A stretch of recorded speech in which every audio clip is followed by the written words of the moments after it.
Pounding the meat, we are live. I am Vinny Vegas, and welcome. We are here. What up, Ethan? What's up, baby? How are you, man? Dude, tonight is a dope show. We got the man, the legend. The UFC Hall of Famer is here, bro. My God. Where are we at?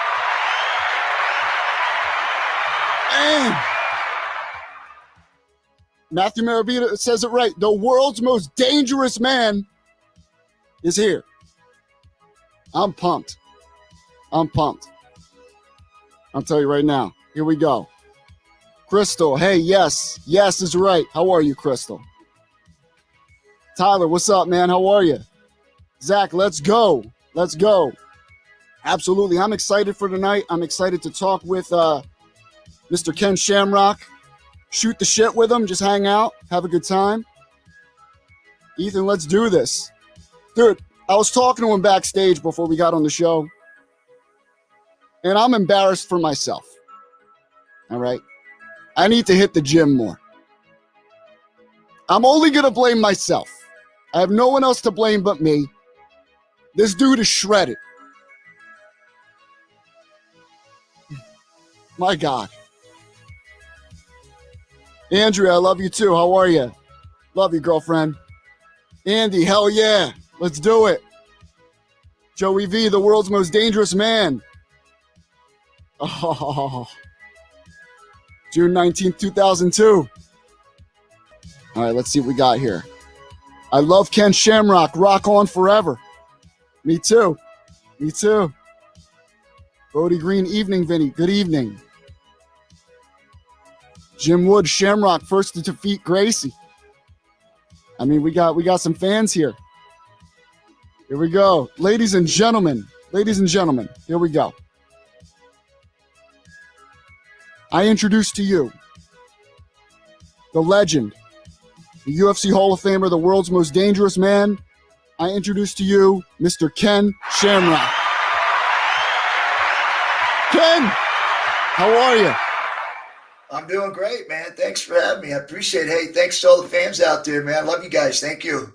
You're chilling with us, man. We got a lot of people here hanging out with us. And like I told you earlier, we're just going to be hanging out, shooting the shit a little bit, talking about your stellar career. Like, it's insane what you've done in such a short amount of time. I mean, between MMA, between the streets, and right. That's where you started, Right. And a lot of people don't realize, like, you're a fighter by nature, and then, of course, WWF, which is WWE now, but we like WWF, and TNA, Impact. So I wanted to start where you were growing up. You were living out of your car at one point. Yeah. And, bro, I was reading about you. I was like, holy shit, this guy is no joke. Isn't that how all the success stories start? Living in a gutter, or living in a car, or a one-bedroom apartment with no bed. It all starts that way. But it makes it more beautiful. You know what I'm saying? Right. Yes. It makes the story arc more beautiful. So tell us how you started out a little bit, how you really just got into fighting in the streets, Yeah. Tell us about the struggle a little bit. Yeah, well, if you really, think about this. I go all the way back to Georgia, where I pretty much that's where I was at, was Macon, Georgia. And my biological mother who didn't raise me. I ended up going into juvenile hall and raised by a group home. But early on, at about 5, 6, 7 years old, I was in Macon, Georgia, and a lot of people, when I tell this story, have a hard time. Unless you're from that kind of background, you wouldn't understand it. People that have good homes and mothers and fathers that raise them couldn't understand what I'm about to say to them. They just couldn't see a kid at 5 or 6 or 7 years old being left by themselves. Yeah. But it happens because in my case, my mom was a go-go dancer or today's standards, a stripper, and gone all the time. And when she was there, she was sleeping. And me and my brothers, I had 2 older brothers. We were a year apart. We're raising ourselves. And so a lot of times at 5, 6, 7 years old, we're running around on our own, trying to find food and stealing toys out of garbage cans. And a lot of times, sometimes eating out of garbage cans because we would see a box of cereal in there or something like that. And we would take it because we didn't have food. It was a real struggle. And so when people hear about a 5, 6, 7-year-old kid walking to kindergarten, or my brothers were in grade school, but I was walking to kindergarten, and I was literally fighting all the time because in that time, people don't understand is that there was a strong racial tension happening in that time. And you want to talk, I mean, you're talking, back when I was, 5 years old, this is really early on, you're talking 70s, right? 67, 60, 68, 69, because I was born, at a very, very, in 1964. So you figure at 5 years old, that's 69 and 70. Right. That was some racial tension, man. And in the area that I grew up in, it was a really poverty area. It was all African American. So when I would go to this class where we would walk because it was around the corner, I was fighting because of the color of my skin, because in that area it was predominantly all African American. Okay. And so I would be going in there and I would be fighting. And here's the thing: as kids, we don't understand why we're fighting with each other. Right. We just understand that what we see at home, what we see on TV, and what we hear our parents say, which I didn't have parents really. My mom was never really there, and she was sleeping, and we just never were raised. But I didn't have TV. We didn't have any of that stuff, so I didn't have a knowledge of what was going on. But a lot of these other kids had a mother or a father. And when they would go to school, they heard things that mom and dad were saying because of the racial tension going on TV, and some African-American walking down this neighborhood in LA or whatever, and he gets pulled over and beat up by a bunch of white cops. And so all the tension starts to flare into the home. Then when these 5 and 6-year-old kids go to school, they see me and it's white. And all of a sudden they go, okay, we're supposed to hate him because of what mom and dad or what's being said on TV. So at a young age, I was constantly fighting because of the color of my skin, not knowing it, right? We didn't have an understanding of that, and neither did they. They were just reacting off what their feelings were at home. Right. And, of course, seeing me, that feeling arose. And, of course, then I would be getting jumped and beat up. And that was my life. And that's what I grew up in until I was probably 8, 9 years old. And then my biological met a guy that was in the military, and then we packed up, and then we moved to Napa, California. Now, here's a culture shock, right? Yeah. I'm a white kid, and I'm in this area in Georgia. Pack up, we move away, and we're thinking, oh, we get a white picket fence, we're going to have a good family, we're going to have a dog, all the good things, right? Yes. This guy's in the military, right? So you can imagine the rules and stuff that we had no idea we were going to have to follow. Oh, my God. It was a brutal mess because he got violent. He got angry. We were getting hit over the heads with broomsticks and metal tools and just a beating constantly because we didn't have an understanding of what he wanted us to do. And so we would rebel against him. And so here we are in this predominantly white neighborhood. Okay. And I did not feel like I belonged. Even though when I was in Georgia, I felt like I belonged there more because I knew what I grew up in. I knew what was coming. I knew what to expect. Right. But here now, all of a sudden, I'm in this other area where people are looking at me. I walked differently. I talked differently. I acted differently. And I sure as heck didn't have the right attitude because I pretty much raised ourselves. So here I was in this all new area where now there was going to be structure and rules. That wasn't going to fly. And then I get into a school where everybody's pointing fingers at me because I had this attitude and I talked differently. I was from the South, and kids are pretty brutally honest at this age. And so my first day of school, I ended up kicking a kid in the head at a young age and starts beating him up, and I get suspended my first day. And so that was really the start of it. Was like I didn't belong in Georgia, which I felt like I did. Then I moved to Napa, California, and I didn't belong there. And so that was the chaos that started me down the road of feeling like the only thing I could do to feel good about myself was beat people up. Right. And I mean, my God, to raise yourself at that young of an age, I can't imagine it. I can't imagine it. 5 years old. Well, think about this. I got stabbed at 10. I was in juvenile hall locked up at 10 years old for strong arm robbery at 10. 10 years old, man. 10 years old. And it's incredible. But what's incredible is your story, right? So most people that start this way in life end up where? Jail. Prison. Dead. Yeah. I didn't want to go that low, but dead. Yeah. And you didn't. You ended up a legend. So there was an angel looking out for you, Ken. There was someone looking out for you, and it was you, and it was also you ending up at this school, right? The school, what was it called? The Shamrock Boys Home. Yes. Shamrock Boys Home. Yeah. So tell me a little bit about what happened there. Yeah, as I was telling you, when we moved to Napa, California, we had structure, and of course, we didn't know what that was, and so there was a constant battle between the stepfather and me and my brothers, and it became a brutal mess. We were just being beat up, and we ran away, and that's where the breaking in things, cars, stripping cars for money, and breaking into stores and strong arm robbery, and all that stuff happens, and then I ended up getting arrested several times. At 10 years old, I was locked up. Went into 3-4 different group homes, failed all those group homes. Ended up at the Shamrock Boys Home, which was my last chance because a probation officer told me, hey, you don't got to do well at this place. You're going to California Youth Authority. It's your last shot. Otherwise, you're going to kids' prison until you're 18. Right. And so to me, it wasn't really a threat because, I was 10 years old as I started into the placement. And then when he finally threatened me, I was 13.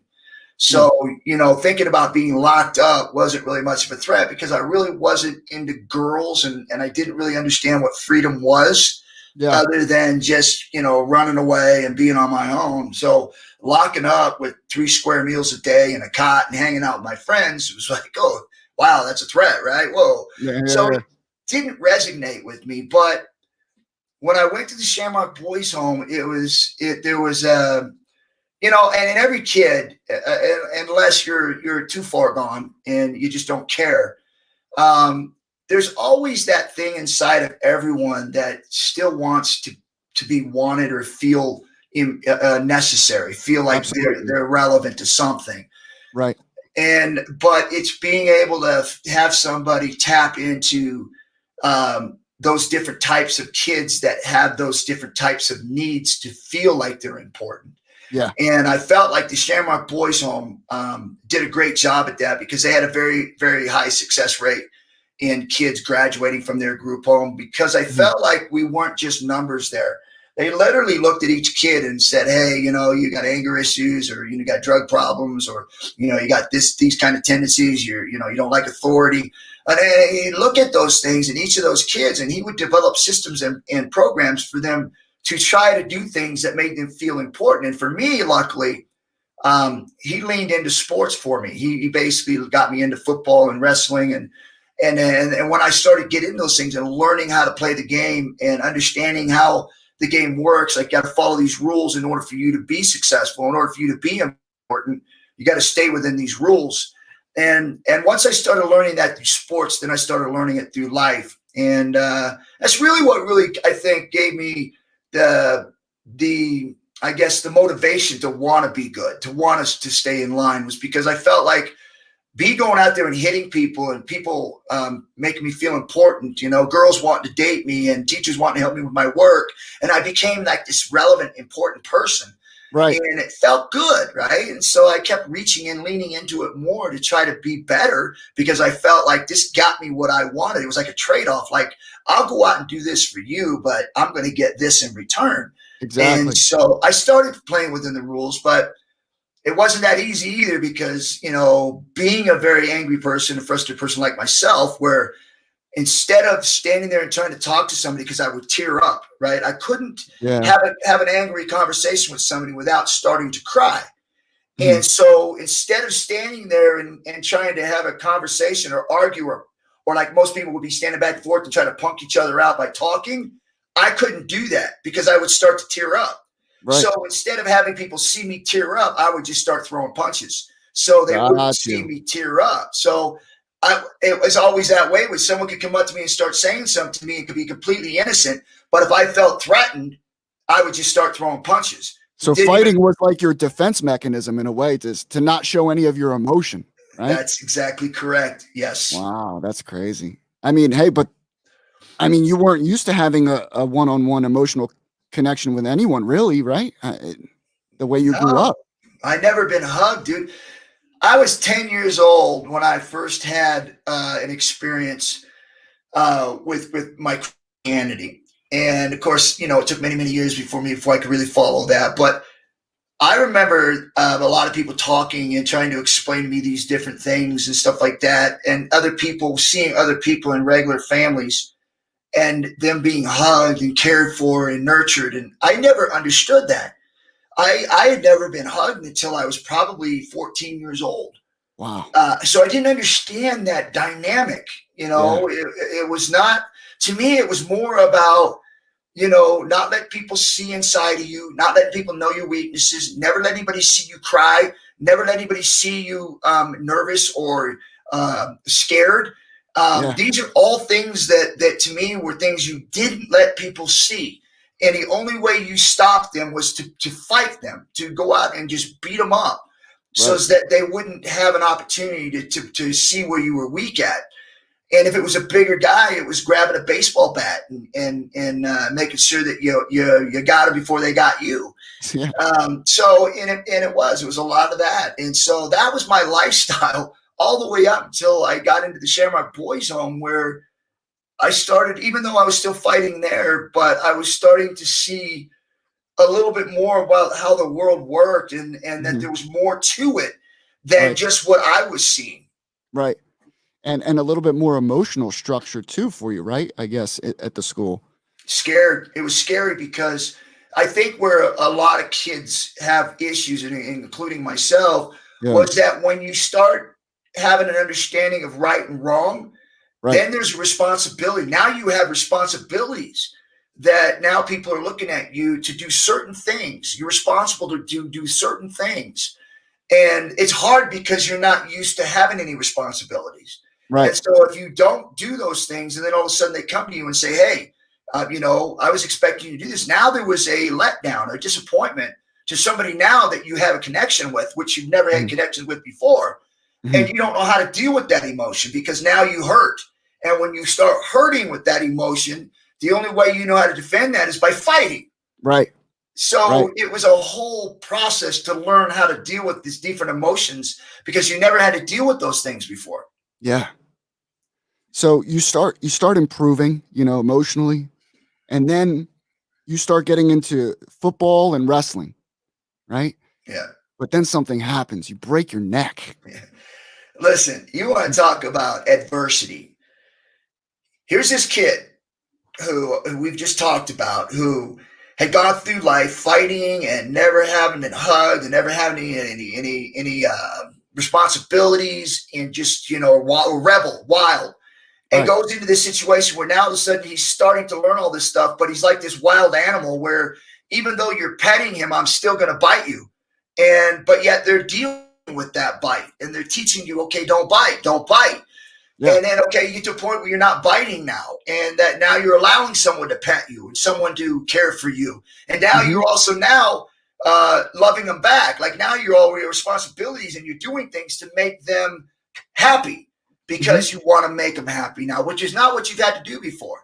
Right. And so now all these things are starting to build into this world where you're like, this is what it's like This is the yellow picket fence and the dog and a family and having your own bed and someone loving you and nurturing you and all these things are, there it is. There it is. You wake up one morning and everything is perfect.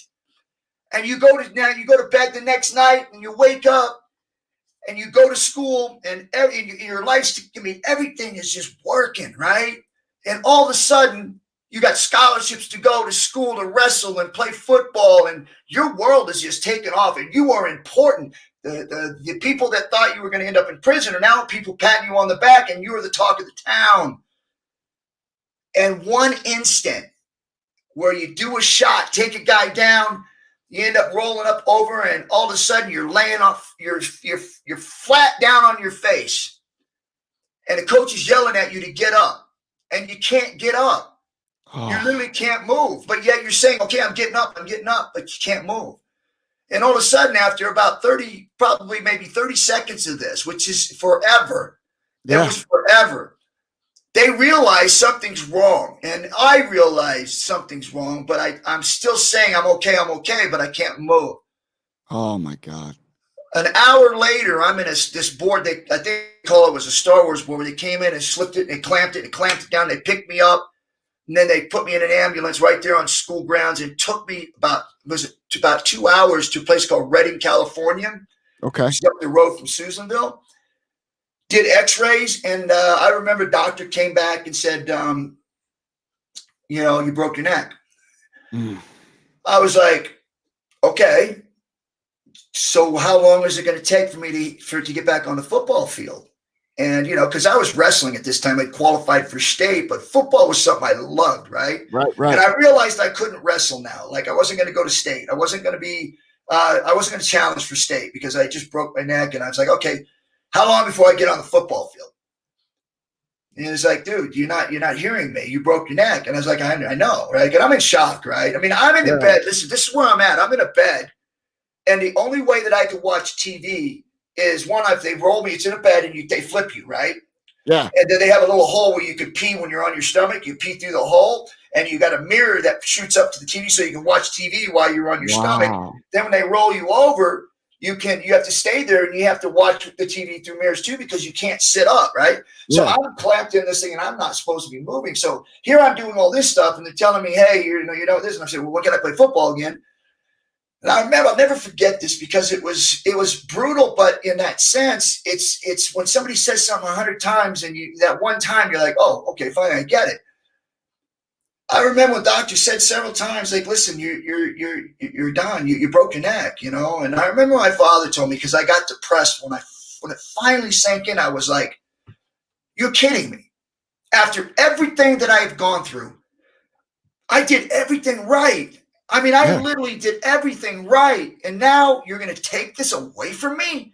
It's like, this is not right. And then all of a sudden I started getting down. Like, I literally started getting to this thing like, I don't know anything else. I mean, everything I've ever done went through sports. I got good grades because I could play sports and I would work at it. And everything that my life was going into my senior year was playing football and maybe wrestling. Everything was through sports. It was nothing to do with education, although I did it because I knew what I would get from it. Right. I didn't have a job. I didn't have any skill sets to go do a job. Everything that I did was sports. Right. And they're telling me I can't do it. Coming from where I came from. And I was like, oh man, this is just, I couldn't deal with it. And I remember it wasn't my dad at the time, but I remember he said, and this is brutal because when you hear it, some people go, well, that's rude. But in the moment, it was different because it really hit me in a very, very unique way. He said, you can lay there and pout about it, or you can get up and do something about it. Right. And I remember when he said it, my mind started like thinking, like in this depression, all of a sudden I started coming out of it going, he's right. He's like, I'm thinking to myself, why am I depressed? I was like, this guy doesn't know me. This guy has no idea who I am and what I'm willing to do to get to where I want to go. Like, he can't tell me this. I don't care who he is. He doesn't know me. And I remember thinking to myself, something like Dad meant. Now, later on, we get into that, but that's not what he meant. What he meant is there's other things to do out there, right? But to me, I took it as, who is this guy? I He know ain't he's a gonna doctor. stop me. He ain't gonna How stop can me. why would he tell me something like that when he doesn't know me? Doesn't know me, right? And so in my mind, I'm thinking, yeah, forget about it. And I remember I got these halos on and bolts going into my head, and they would tighten down these torque wrenches. And I remember several times I tore them out of my head because I got in a fight one time because somebody called me heavy metal. And so I got into a fight and tore the bolts out of my head. And another time I tore them out because I was lifting weights. Another time I was playing basketball. And this is all while I had this halo on. If you guys know what that looks like, it's crazy to think I would do that. And you're playing basketball with this thing on. Yes, like obviously I'm not jumping and stuffing people, but I was out there running, and it was people would know that what this is would go, no way, you're out of here. I swear to you, yes, I had there was nothing in my head that I had any fear of hurting myself worse, which was crazy because I did, but the mentality that I had and that I've always grown up with, and it showed in me being successful in my fighting, was that there was nothing that I didn't think I couldn't do, no matter what it was. I always believed that I could still do it no matter what, and there was no boundaries on me.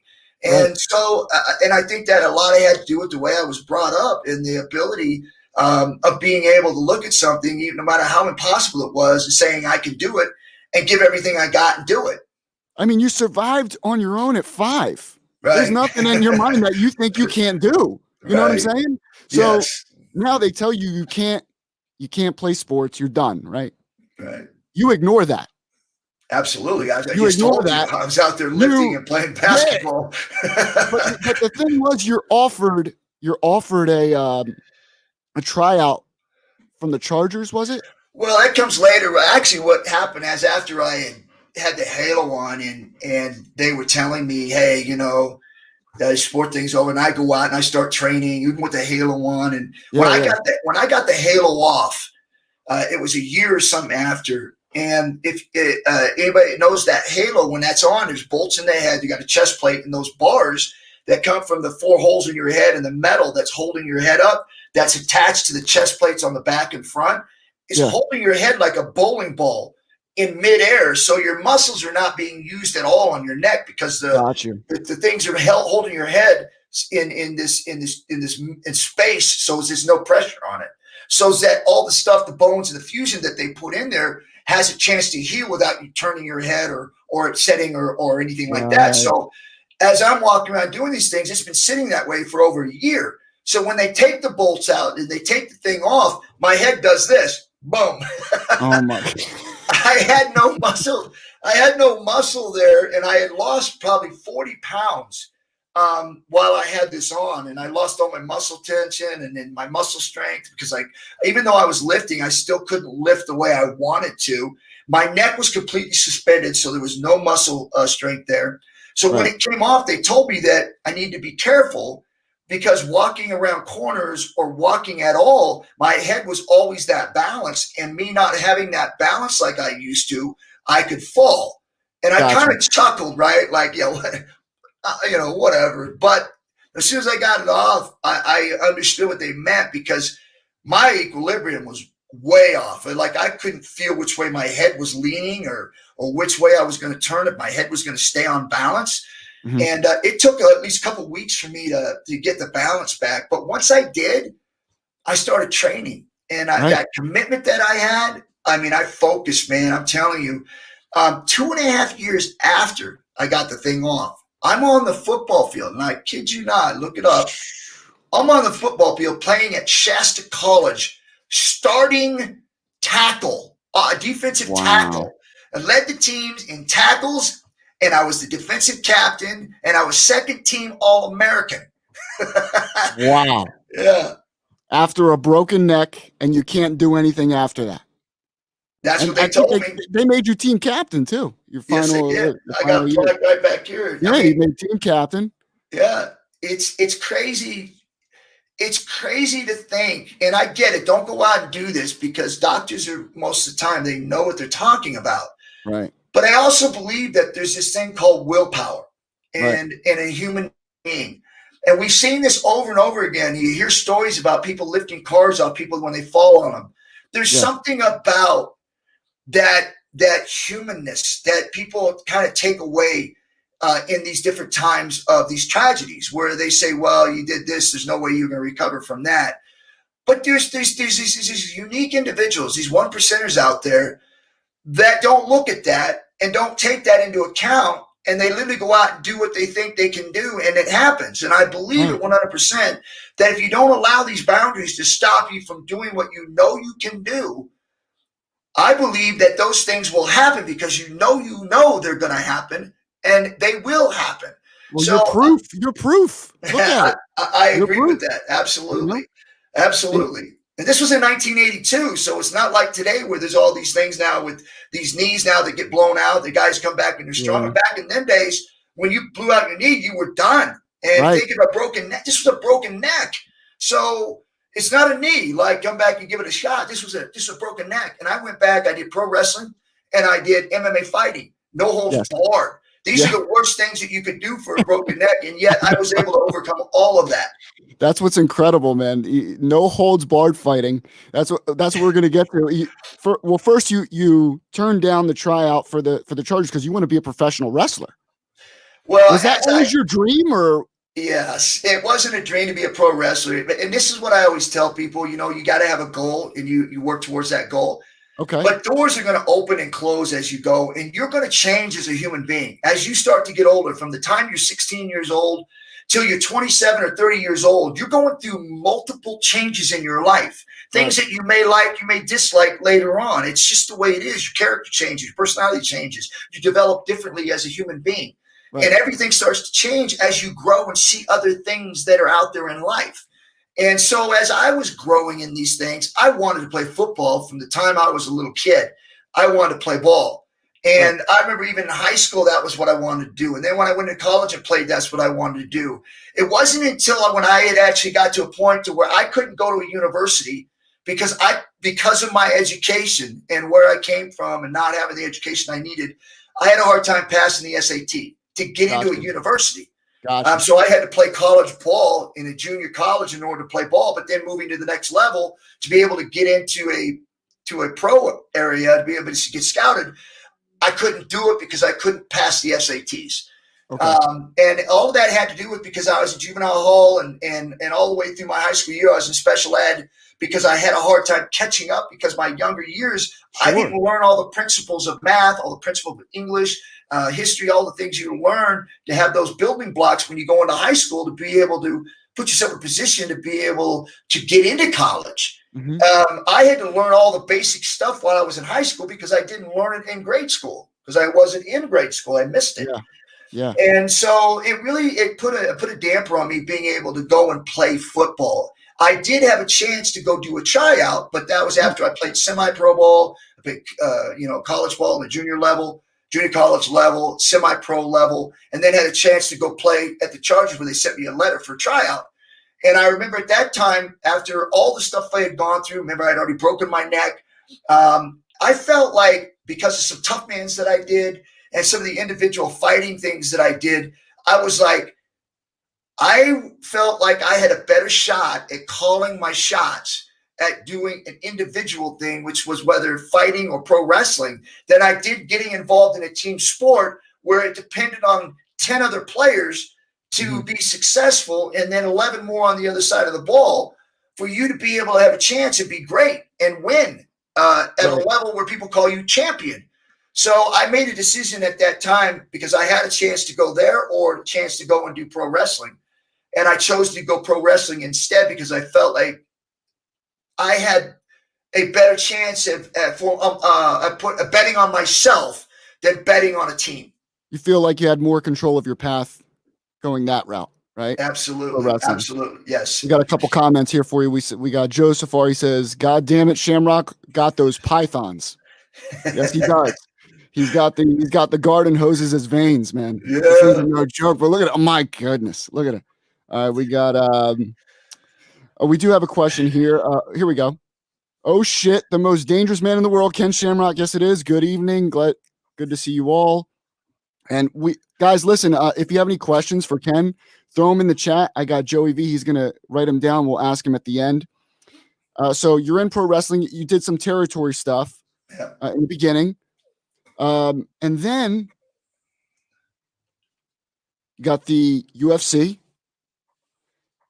where you are a Hall of Famer, by the way. So you're not only one of the best professional wrestlers, you're one of the greatest MMA fighters of all time. You know, all from a kid who raised himself and had a broken neck. That's incredible.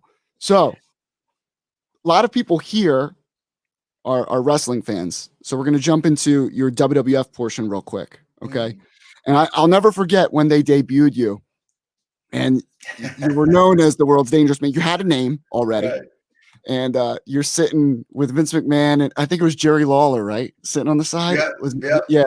And they got Billy Gunn wrestling some no-name guy, just destroying him. You know, they had those matches, those no-namers. Squash matches. Yeah, the squash match.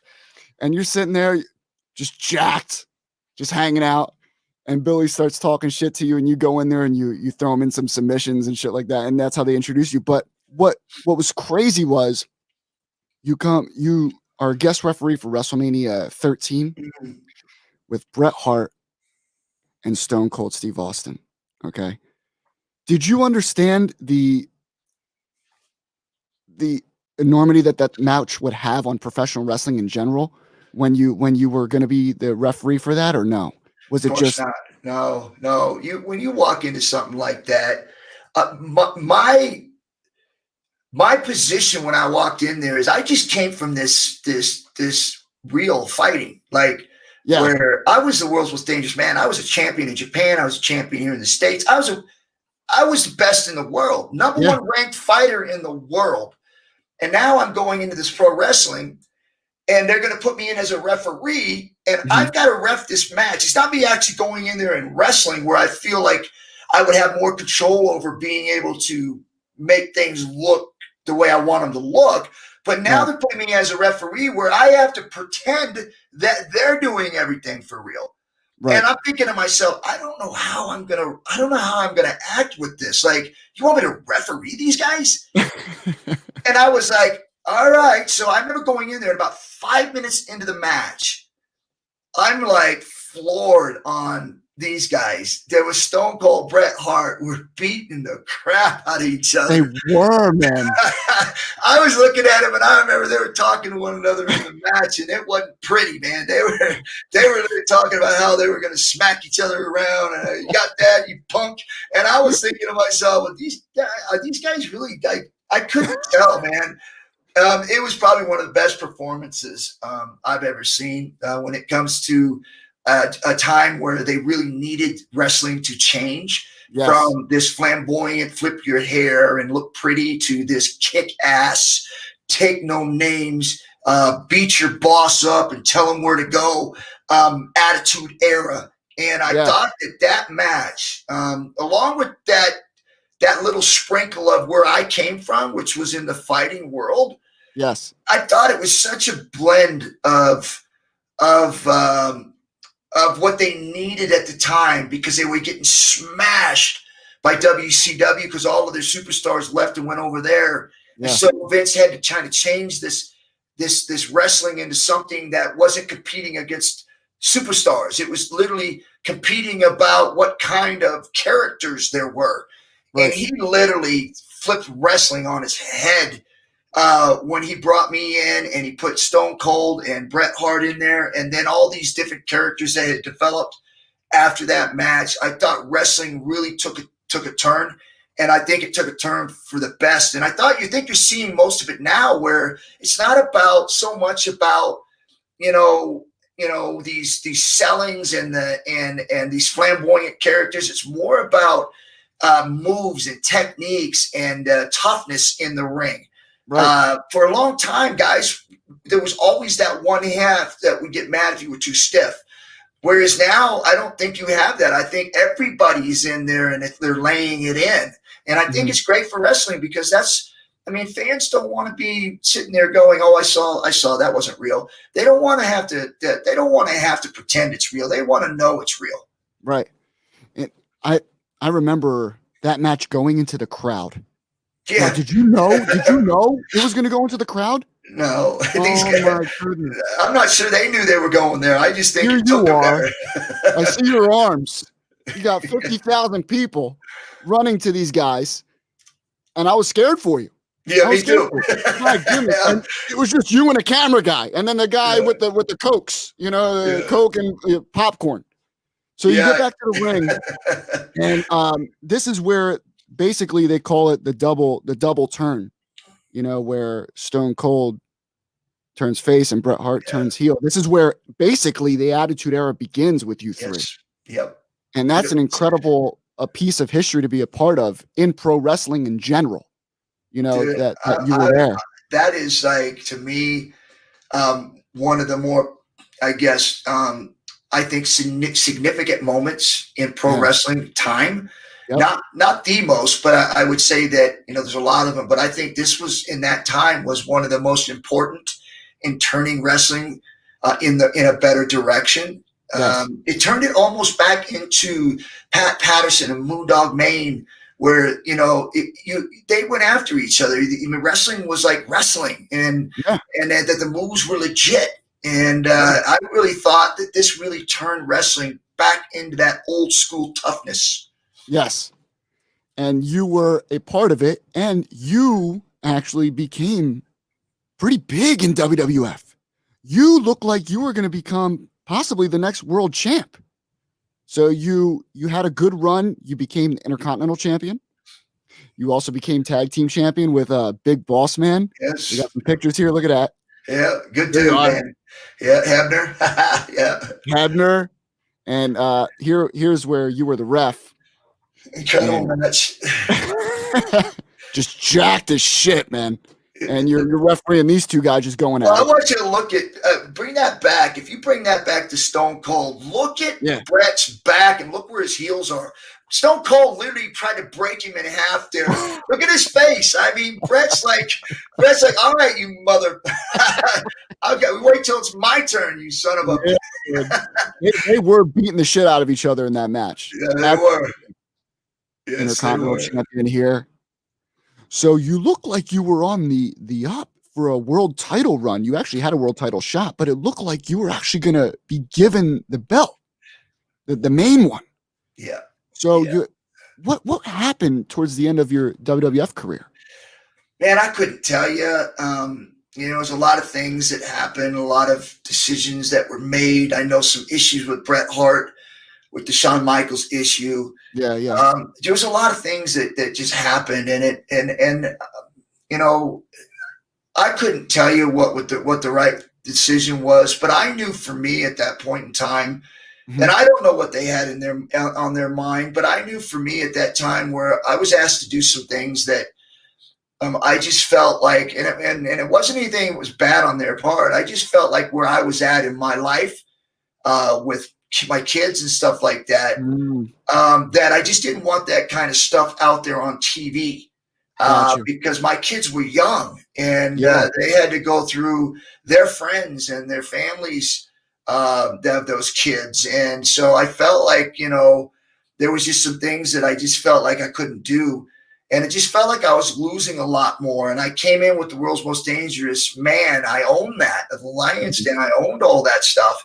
I owned the character. I developed that to going out there and fighting and have a great career. And I felt like at that point in time, like after going in and losing a few times, I felt like I was losing that character and that toughness of who I was, because that's who I was me. And I was getting beat, and it felt like I was losing everything that I had built from that point on because I was having to do jobs. Not that I was against doing jobs, but I was against it doing multiple and back-to-back because my contract was up within half a year. And I felt like if I was moving down that, I'm not saying this is true. I'm just saying from where I was at that time, was I thought, well, if they're going to beat me the rest of the time and then not renew my contract, then I can't go out and get a job anywhere else because they just destroyed everything that I had built over the past 15, 20 years. Yep.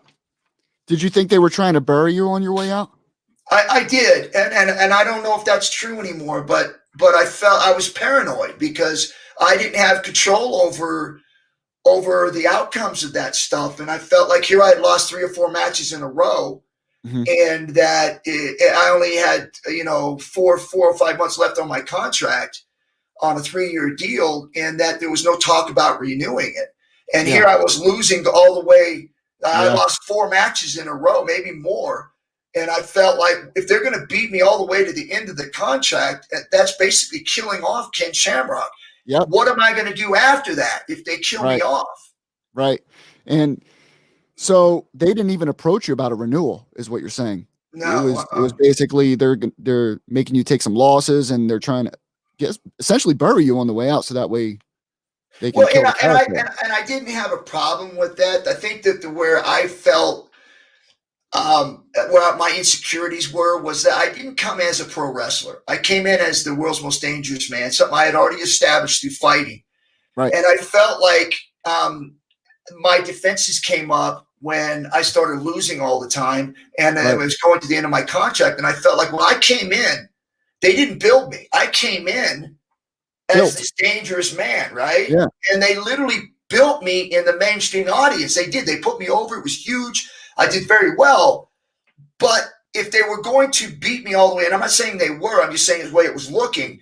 If they were going to beat me all the way to the end of my contract, then they were basically bringing me down farther than where I started at. Like where I started at, when I came into them, I was up here because I was the world's most dangerous man. I was the champion. I was up here. Then if they were going to keep beating me through the end of my career, then I would be lower than when I entered, and I felt like that wasn't going to be fair. And so then that's when I started taking different opportunities and measures to try to protect me as that commodity, as a business. I was a business now. My name was a brand, and so I had to protect that. Yeah, and I do recall, I mean, there was a storyline where they wanted you to pretend like you fell in love with your sister or something like that. And I think that's what you wanted to protect your kids from. Because these kids, especially young kids, they don't understand that it's storytelling or it's, it's like a soap opera. They think it's real, especially during that era of wrestling. 10, 8, was it 6, 8, and 10 years old were my kids. Oh, yeah. Oh, and my God. So you imagine them going to school, and my oldest boy was named Ryan. And now the girl that was supposed to fall in love with my sister was named Ryan. Oh. And so it felt like I just like, dude, I cannot do that. And and then they wanted me to fight China. And I was like, okay, well, she can come in and pin me or do whatever you guys want to do, but I'm not going to hit her. Right. And it was pro wrestling. And I was like, yeah, I get that. But I raised my kids not to hit girls. I said, if they were older, then I would say, hey, this is entertainment. But they were at the age where their friends wouldn't understood that. I could talk to them, say, hey, it's, and then they would still have a hard time connecting, but at least I could talk to them. But them going to school, then they're going to say, hey, your dad beat up a girl, or, your dad got beat up by a girl. Yeah.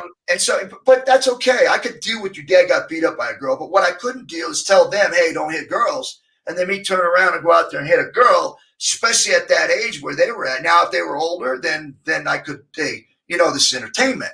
Gotcha. So there were things that at that particular time, which would be okay now, but at that particular time, I was looking at my kids Protecting and trying the family. to protect them from some of the harsh things that happen in reality. Got you.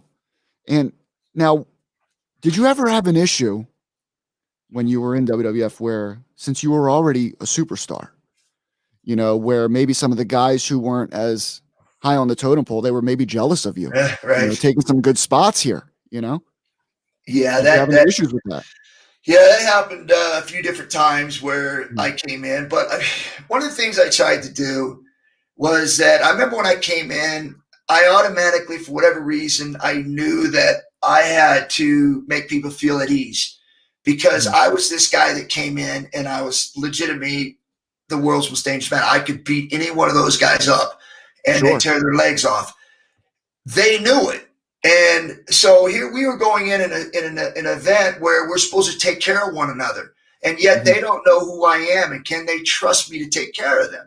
Yeah. So I had to go up to them and literally say, hey, I know I'm green. What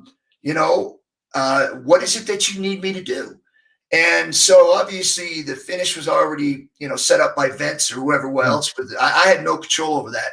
But what I could do for them was like, what do you want me to do in between there? What moves do you want to do to me? And when they do them, that I sell them, that I literally put them over. So that when the match is over, they don't feel like I came in and didn't give them an opportunity to shine during that match, because it was important for all of us to feel good with one another and walk out of the match feeling like you were successful in the match, because it is a team effort. And so I really felt it was important that they knew I was here, and then I would do whatever they needed me to do to make this match good. Right. And not only that, but you're coming from real fighting. So there's that fear too of this guy. I hope he doesn't really whoop my ass in the ring, Right. Yeah. because that's what you're coming from. But the thing was, you had an awesome career in WWE. I mean, you also won the King of the Ring. Right. In 98. That was big for you. And I really, really did see you winning the World Heavyweight Championship if that stuff didn't happen. But, on to the next. Yeah, it does. But, you look at it and I always tell people, it's like when I broke my neck, and, there are things that you just can't control, right? Yeah. I mean, but you can't dwell on it, man. You got to move on. And that's literally what you do. You can just move on to the next thing, and whatever that next thing is, you tackle it at 100% and be great. Right. One thing I did want to touch on was how you also kind of put UFC on the mainstream map. Yeah. You and Tito, you guys, I want to ask you, are you guys friends now or no? Absolutely. Yeah, no, me and Tito are good. That's awesome, man. Yeah. All that was my insecurities with being older. And I knew what I was when I was younger, and I was so mad and so frustrated that I couldn't get where I needed to be to fight, because I knew that if I could get there, me and Tito would have put on some great fights. It would have been fights that would have been awesome, would have been gone down in history as some of the greatest fights. I truly believe that, because I was really good at one time. I was very, very good at one time. Absolutely. And I felt like Tito's skill sets and my skill sets would have put on great fights. Unfortunately, I was a lot older than he was, had a lot more injuries, and it was frustrating for me. So I couldn't really do what I needed to in the ring. So I tried to beat him mentally, and of course that wasn't going to work either, because he was very confident in himself. He was, man. Yeah. And you guys, I remember The Ultimate Fighter. One of the most entertaining seasons was you and Tito, man. I mean, it was fun to watch. Was all that real, or was it some of it kind of juiced up for TV? No, it was all real. And again, like I said, a lot of it came up because of my frustrations and my insecurities. Nothing to do with Tito, right? I mean, Tito did what he needed to do. I caused most of that, and he was reacting on it. Yeah. And a lot of it had to do was because I knew that if I couldn't somehow or another get him to make a mistake or get him angry or frustrated, that, I know he's trying to do that to me, but that was okay, because that's how I fought. I fought with anger and frustration. So I was okay with that. But I was trying to get him somehow or another to make a mistake or to slip up just a bit, because deep down in my mind, I knew I could not beat him heads up. I needed things to happen for me. And so that's why I went after him so much and tried to just keep coming after him, because a lot of it was frustration and anger on my part, that I knew that I couldn't get where I needed to beat him. But what it did for the company, my goodness. Yeah. My goodness. It exploded because of you and because of Tito. So, I mean, congratulations to you for even doing that, because it was insane. That's when I started watching UFC.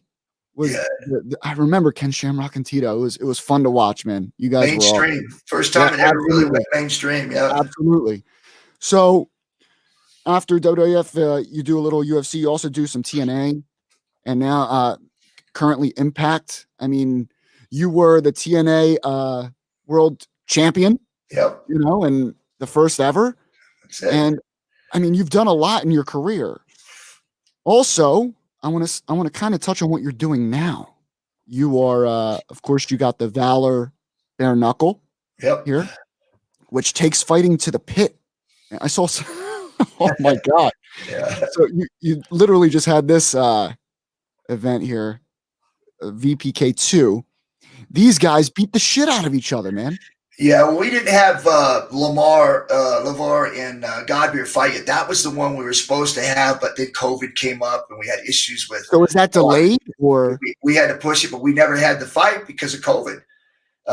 It shut everything down, and we just didn't want to put a fight on without having a crowd. I'm big on fans. I love fans.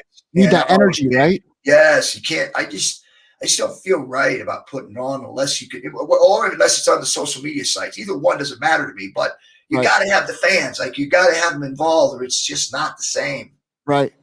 Do you feel like that wrestling is affected by that right now? Like, can you even watch wrestling right now? The current. Well, I'm in Impact right now, right? Yeah. And Impact, man, I love Impact. Impact's been great. You've had great runs, a lot of good people there. Yeah. But even that affects me. Like, there are times where I go there and I know I got matches and I go out there, and the only thing that brings me up when you're there all day or that you're going through some tapings and stuff like that are the fans. And I'll get out there, and once I hear them, I'm like, up.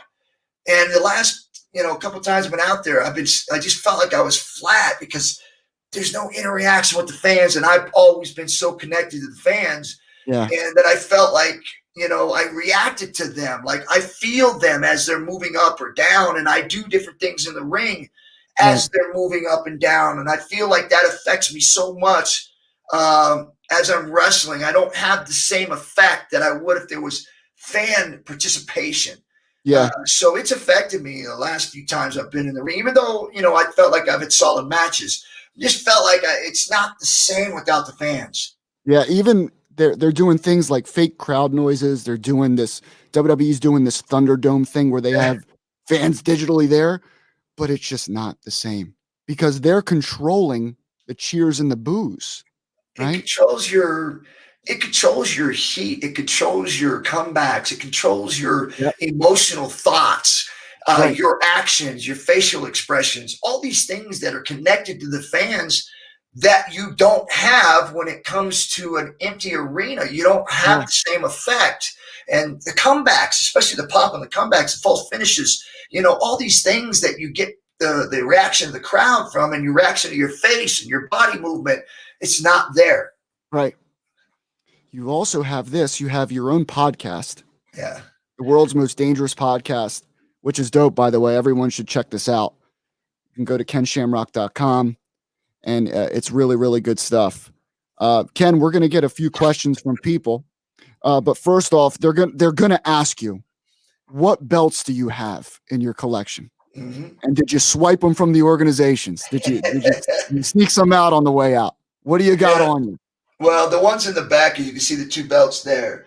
Those are the very first belts that were handed out in UFC, single fight belts. Those were the very first two. And then, of course, the UFC Hall of Fame plaque. And then, of course, behind me, where you can kind of see the jacket there, that's the Hall of Fame jacket. And then, of course, the One Tough Show, the jersey there we got from the Tough Show. Right. Posters in the background. But, I've had belts since, Pride, not Pride. I got a trophy from Pride.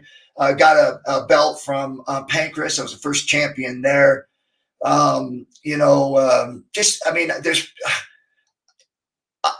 I've done, and I don't want to sound like bragging, but I've had so many different organizations that I've reached the pinnacle where everywhere I've gone, I've always reached that level of championships. Tag team, King of the Ring, Intercontinental, you name it. I've been there, and every organization I went to, I've gotten that elite belt. So it hasn't been anything that I have not gone into that I haven't reached that level, other than the WWF. I got every belt except the heavyweight belt, which you were possibly on your way to get. Definitely.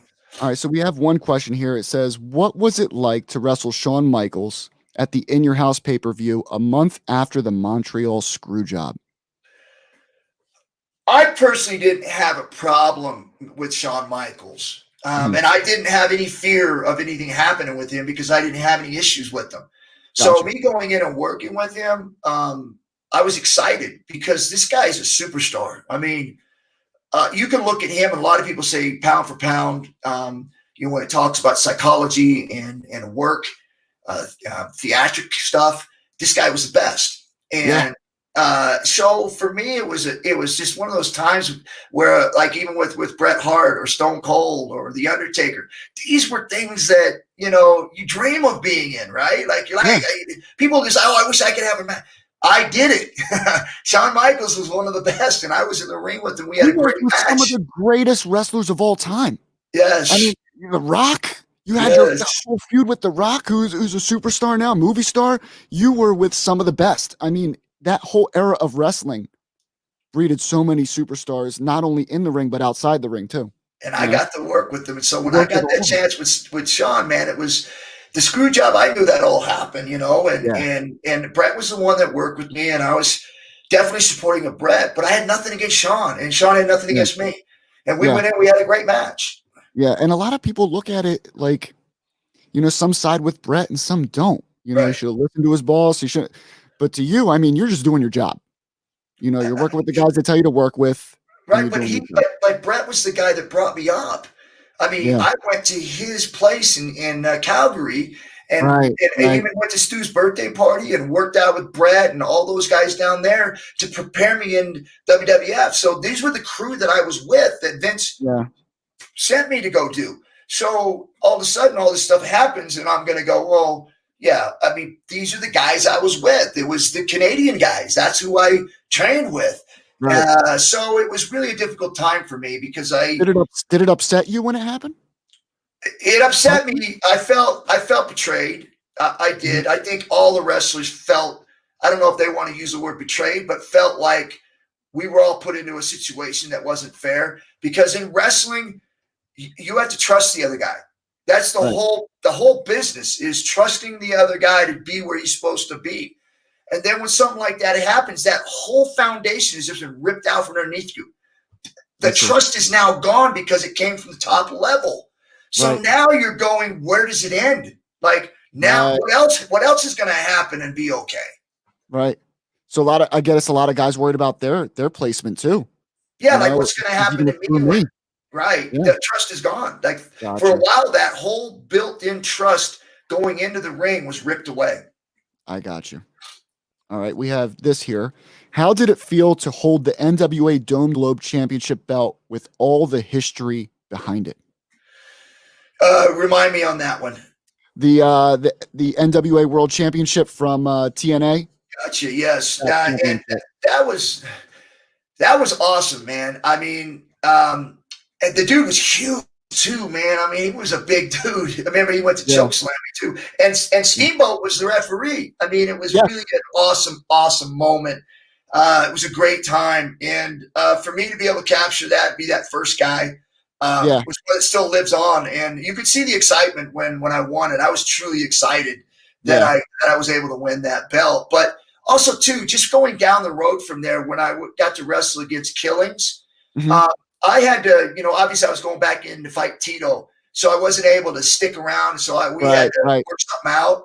And I remember when they came to me about, you know, doing something with Killings, I was excited, because when you look at the history on that, he was the first African-American to take that belt.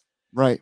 That was something I wanted to be a part of. That was a proud moment for me. So it's like from a first ever to another first ever. That's right. Yeah, it was an awesome feeling. It was a proud moment for me, and I was so happy for him. That's awesome. All right, here we go. Let's see.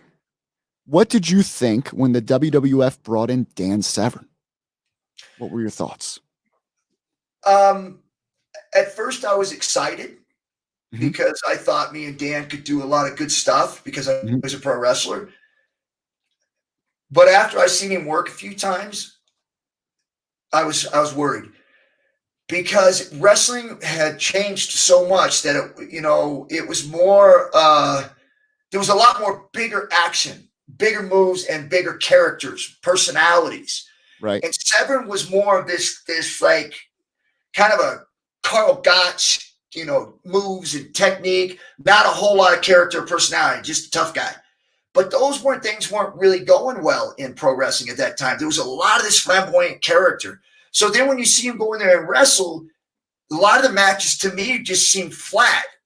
And I felt like, okay, how how do I make this a great match? And I remember me and him went in there. I had to go in and we had to wrestle and he was going to go over.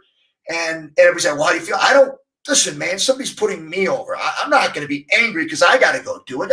I wasn't worried about that. Right. Only thing I cared about was the match being good. Right. I wanted it to be a good match. Otherwise it meant nothing. Right. And so I remember trying to go in and have the match and it was just, it just didn't. And not everybody saw it. They don't even show it. Like there's no replays of it. It was that bad. Yeah.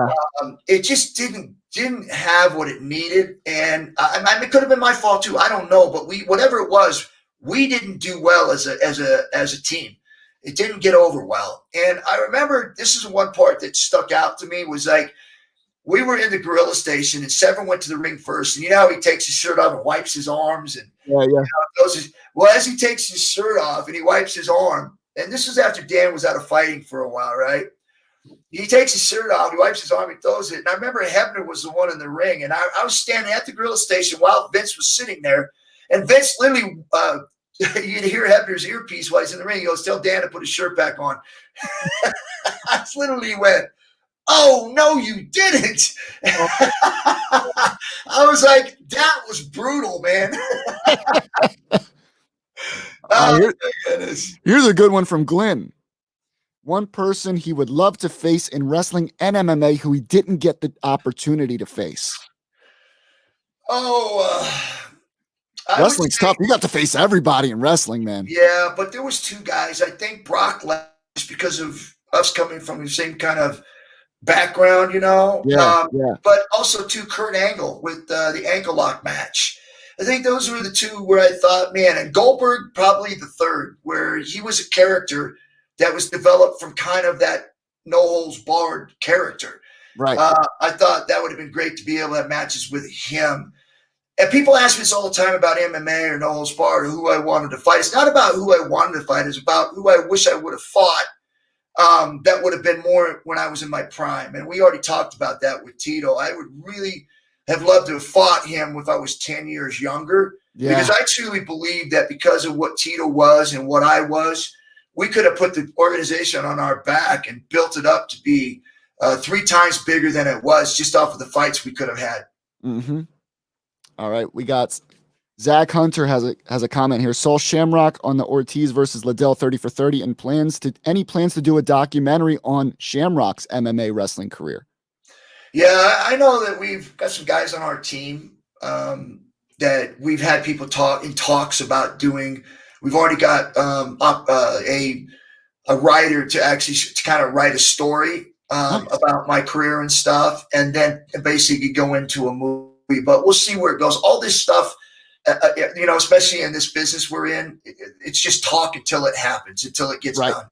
But yeah, there is plans. Yeah. We got a question from Mark Cyrus. Memories of working the NAWA territory with Paul Jones and Ricky Steamboat. Yeah, listen, man, it was those guys were awesome. I know Paul Jones was my manager for a while, just full of knowledge. Learned a lot from him. Steamboat, man, a great character, good personality. Some of the gems that he used to talk to me about. I know some of the stuff that he would say was me, and a lot of stuff I got told later on too was, and especially as I was Vince Torelli at the time, he used to say, "Hey, don't forget, being Vince Torelli, being Mr. Wrestling Vince Torelli. Don't go away from that. Be what you are, because the more you stick to who you are as a character, the more people can relate to you." And then having that, making more flamboyant gestures and moves during whether it's selling or celebrating, be more flamboyant to where people can see your face and your movement, open up more. And so some of the gems that he was able to pass on really helped me, even in my fighting career, where I was able to, make fighting more exciting by my interviews and some of the ways that I would carry over my excitement into winning, or even in losing at times where I lose something, and being able to be more strategic and characterized by what I did to lose. Right.